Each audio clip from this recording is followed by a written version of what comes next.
Hey everybody, it's Jason Blaha here, and today I want to chat with you guys a little bit about the deadlift and what role it actually plays in a hypertrophy program, because there's some serious criticisms, and they're criticisms that I take seriously personally when it comes to the deadlift, as far as its capacity as a maximum hypertrophy exercise. No one argues that the deadlift builds strength, right? Full body strength through your whole body. No one argues that.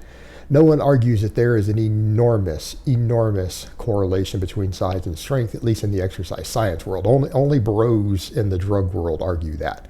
No one in academia who works with real athletes and who looks at the research and studies humans in the lab believes that, because they know better. They've found it to be absolutely correlated.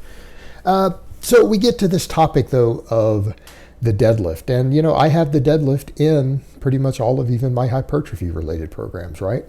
So what I want to talk about here is the fact that it's a partial and different psychological elements and programming elements to it, because this is one of the things that comes up. Like you take any of my programs, including like my Ice Cream Fitness 2.0, people point out, like, you only have one work set of the deadlift. One work set. Why is there only one work set? And why is it only every other workout?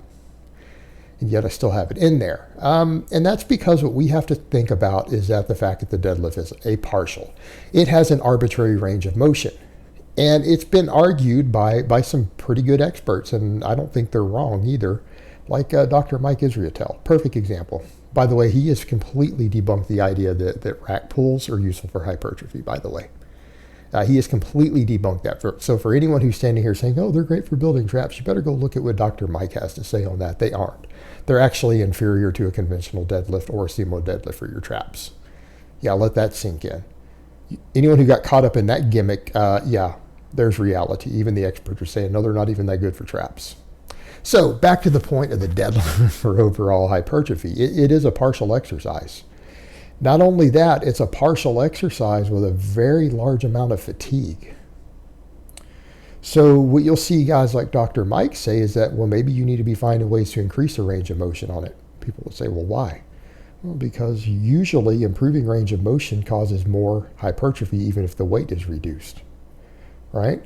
We know that when you shorten range of motion to lift more weight, it causes less muscle growth and less strength gain.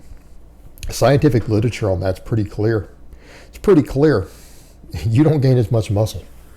That it's better to move a weight a longer distance, even if it forces you to use a lighter weight, particularly if the range of motion area is a place where the most tension is placed upon muscles.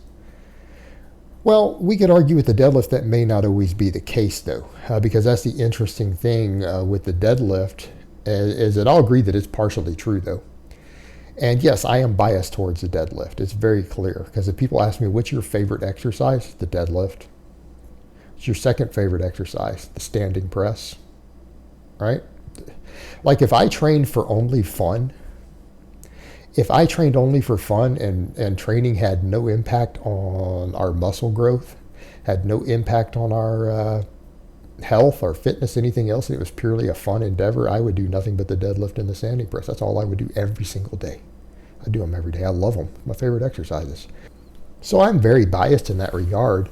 But I think when we start looking at the fact that it is a partial, it's a partial that does recruit a lot of muscle, even in a couple of muscles. What do I mean? Well, if you guys look at any of the EMG studies comparing different exercises, and I want to make this clear, I do not believe EMGs are the be-all, end-all. In other words, I think that if you're comparing two exercises, then you're trying to compare relative intensities based upon maybe the strength of one individual. I don't think you can do that and say, hey, that one exercise is 3% better than another. EMGs are not accurate enough in that regard to measure that. I think maybe if we ran multiple electrodes in any given muscle head and we compared, say, 100 different people on two exercises, we'd get a better idea. But I don't think that and the people like Lyle McDonald have argued this quite well, that they are not the be-all, end-all, that they're not accurate enough, particularly measuring in one individual and their relative strength from exercise to exercise. They're not accurate enough to determine that one exercise is actually 10% better than another. They can put you in the ballpark, but their margin of error, particularly across individuals, is larger than that 10%, right? It's larger than that. So you could be getting an incorrect measurement, meaning you could actually get the wrong exercise. If you had one exercise that showed 7% more recruitment than another, that's within the margin of error. You might actually pick the worst exercise based on that. So that's actually not the best way. But they'll show you if it's a strong recruiter or a weak recruiter of a muscle, it will always do that. And that's consistent across every person. So it's good for that. Well, what do we see in things like the lats and the hamstrings? Well, the deadlift, particularly a heavy deadlift, hits the lats as hard as most full range of motion exercises. In many cases, if we were to actually take the numbers at face value, and I don't always recommend you do that, but if you did, the deadlift actually beats a lot of lat exercises, full range of motion lat exercises for the actual lats in terms of total activation. Whoa. And it shouldn't, because it's a heavy partial, right? It shouldn't, but it does. How about the hamstrings? Same thing. A lot of types of hamstring curls actually get crushed by the conventional deadlift on the hamstrings and the sumo deadlift as far as hamstring recruitment goes. Well, your abs, everything else, they get hit hard. People who want to talk about isometrics, deadlift is almost impossible to beat for isometrics and as far as the traps go. The reason it's not an amazing trap exercise is because it doesn't have a dynamic component. But if you wanted isometrics, conventional deadlift off the floor, you can't beat that for isometric trap work. Nothing competes with that.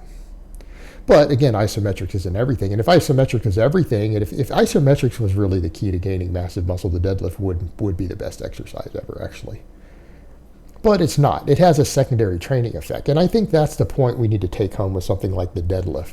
The deadlift actually does add a lot of secondary stimulation to a lot of muscles because there's so much isometric work in there that I think deadlifts do have the ability to add a little bit of additional workload. In other words, it does have an additional bit of growth it adds to everything in your body.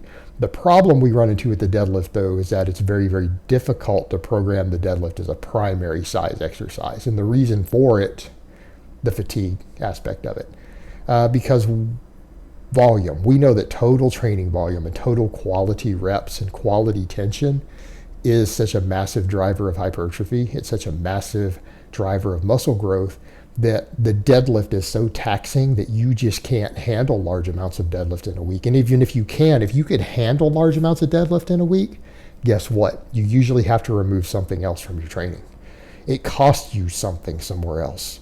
So unless you're trying to specialize in that for a little while, it doesn't work very well. In other words, high volume deadlifting needs to be done in phases, and it needs to be done to where you start cutting other stuff out. Well, you take novices and other people who are trying to get as big as possible, as quick as possible. You can't do that because they're going to shortchange too many other exercises through the week to focus on the deadlift so much.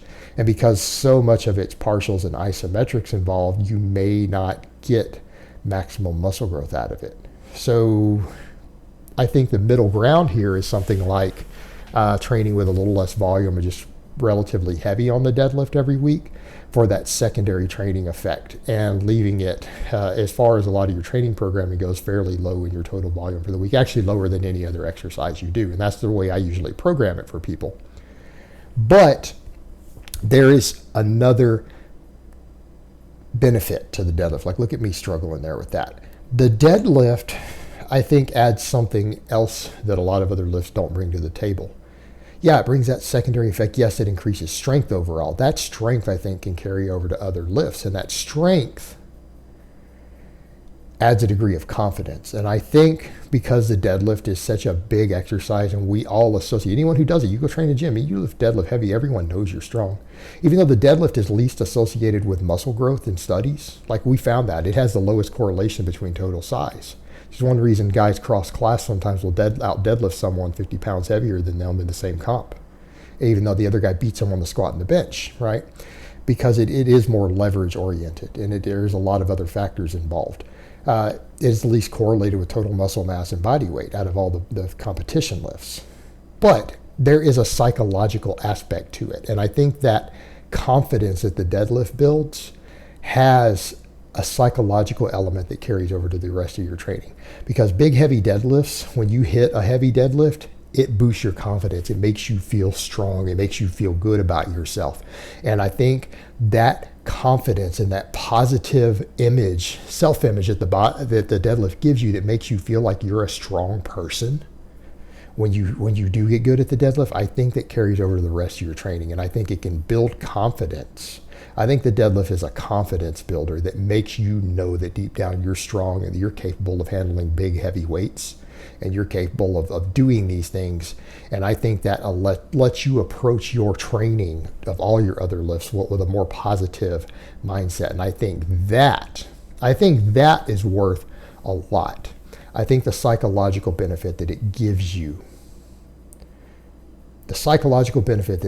along with lifts like the press, that I think that they're confidence builders. And I think the more confidence that you have and the stronger your positive self-image when you go to the gym to train all of your other lifts, I think has carryover. I think it has carryover, and therefore I think it has merit no matter what. And that's one reason I program the deadlift even with lower amounts of volumes for everybody, for that reason. Now, we could also argue, of course, the data does show that things like the hamstrings and the lats, it has one hell of a large amount of muscle recruitment in them. Right? It really does. But all of that aside, I think the psychological aspect of it, and that's probably the reason it is my favorite lift, is that boost it gives you psychologically. It makes you feel more aggressive. It makes you feel stronger. I think makes you a better lifter overall. I think it makes you a better lifter. And being a better lifter is going to help you with all your other lifts, and it's going to help everything grow. And that's my perspective on it. All right, guys, but that's really all I have to say on that today. I hope it's been informative, and I will talk to you guys next time.